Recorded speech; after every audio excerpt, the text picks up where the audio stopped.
right, let's talk about PPROM, because yesterday's Triage Tuesday question was about a patient whose water broke at 32 weeks, and that is called PPROM, which is preterm premature rupture of membranes, meaning that your water breaks before 37 weeks and before signs of labor.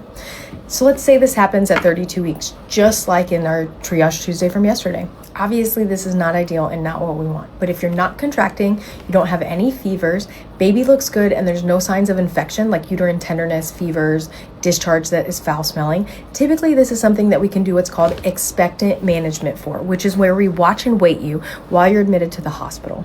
You'll be inpatient throughout this whole treatment, and typically we'll start with steroids, which helps prepare the baby's lungs for the outside world, also helps protect the baby's brain if they were to come early before 32 weeks. And we want to do some antibiotics that's going to be called latency antibiotics, which helps to decrease the risk of that uterine infection that can happen once your water's broken. We're going to watch you very closely in the hospital. We're going to do these antibiotics, which is typically 7 days of antibiotics. That's going to reduce your risk of infection. And then we're going to make sure that you and baby are good every day. We're going to watch you for signs of infections and signs of labor, and we're going to watch baby to make sure the baby stays healthy. Typically, this involves non-stress testing, which is where we monitor baby on the heart rate monitor and contraction monitor couple times a day, and then often we'll do ultrasounds a couple times a week. We want to also get an ultrasound for the weight and to make sure everything else is good the first day that you come. We used to deliver every PPROM at 34 weeks. That's still often the recommendation, but it is an option to do prolonged expectant management so long as mom and baby look healthy and we've discussed the risk and benefits. If mom and baby are stable and want to stay pregnant another couple days, weeks, we can try that. But with signs of infection, with signs of fetal distress, or with signs of maternal labor, it's time for a birthday party.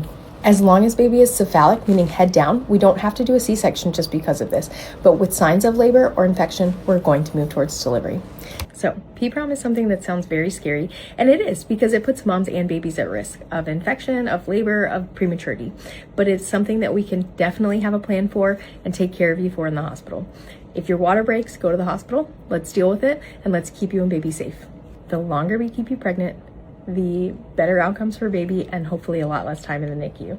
So our goal is for a boring day every day, and although it doesn't look like we're doing a lot, we're monitoring you and baby very carefully and hoping for the best outcomes for both of you.